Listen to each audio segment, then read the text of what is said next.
এবং আমি ওনাদেরকে যেটা বলছি যে এইবার যদি আমরা ব্যর্থ হই তাহলে কিন্তু আমাদের জন্য জাতি হিসেবে ভয়ানক পরিণতি হবে। আমাকে কতগুলো পরিসংখ্যান দিছে, তা আমি বলছি যে এখন থেকে আপনার কাউকে, আমি সড়কেও এই কথাটা বলছি, পরিসংখ্যান দিয়ে কাউকে মূল্যায়ন করা হবে। এটা কোনো বানে ভাষা আসা সরকার না, এটা কোনো মধ্যরাতের নির্বাচনের সরকার না, এটা কোনো থানার ওসির সরকার না, কিংবা 4-5 জন লোক মিলে করা সরকার না।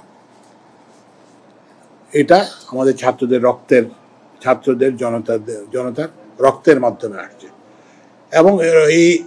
এবং আমি এটাও বলেছি যে আগেও তো অনেক 16 বছর অনেক আন্দোলন হয়েছে, কিন্তু মানুষ সাড়া দেয় নাই কেন?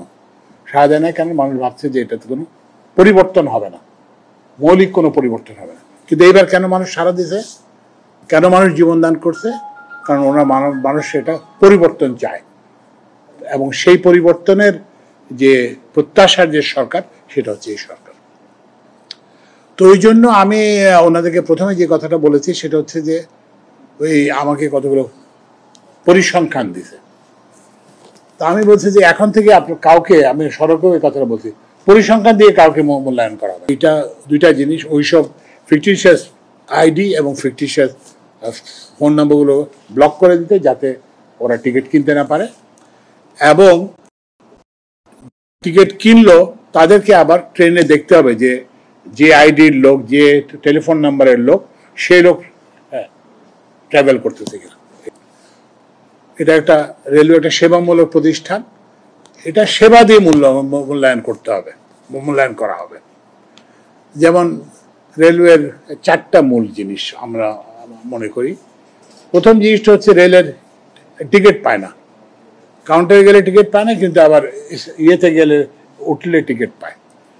তো আমরা বলছি যে এটা চলবে না, আগে চলছে, এটা চলতে পারে না। তো ওনারা যেটা বললেন সেটা হচ্ছে যে এরা এতগুলো চক্র আছে যারা রেলেরই সঙ্গে জড়িত, কতগুলো ফিকটিশিয়াস আইডি, ফিকটিশিয়াস নাম্বার নিয়ে, ফোন নাম্বার দিয়ে এরা এই টিকিটগুলো নিয়ে রাখে, ফলে সাধারণ মানুষ গিয়ে টিকিট পায় না। তো এখন আমি বলছি যে একটা টাস্ক ফোর্স করতে, এবং এইটা দুইটা জিনিস, ওইসব ফিকটিশিয়াস আইডি এবং ফিকটিশিয়াস ফোন নাম্বারগুলো ব্লক করে দিতে, যাতে ওরা টিকিট কিনতে না পারে, এবং টিকিট কিনলো তাদেরকে আবার ট্রেনে দেখতে হবে যে আইডির লোক, যে টেলিফোন নাম্বারের লোক, সেই লোক ট্রাভেল করতেছে কিনা। এটা আরেকটা টাস্ক ফোর্স, আমরা মোট 3টা টাস্ক ফোর্স হচ্ছে। আরেকটা টাস্ক ফোর্স হচ্ছে যে রেল ওই যে কয়টা ট্রেন কয়টায় যায়, এইটা ক্ষমতা আছে, সে একটু হবে, কিন্তু এইটা করতে হবে। এবং এইটা ওনারা একটা ডিজি মহোদয় আছেন এবং সিনিয়র সচিব করবেন। আরেকটা হচ্ছে যে রেলের জমি নিয়ে নয় হওয়া, এইটাও একটু করতে হবে, রেলের জমি কোথায় কার হাতে আছে, কিভাবে আছে। তো এইটার একটা আমরা চাইছি। তো এইগুলো আমরা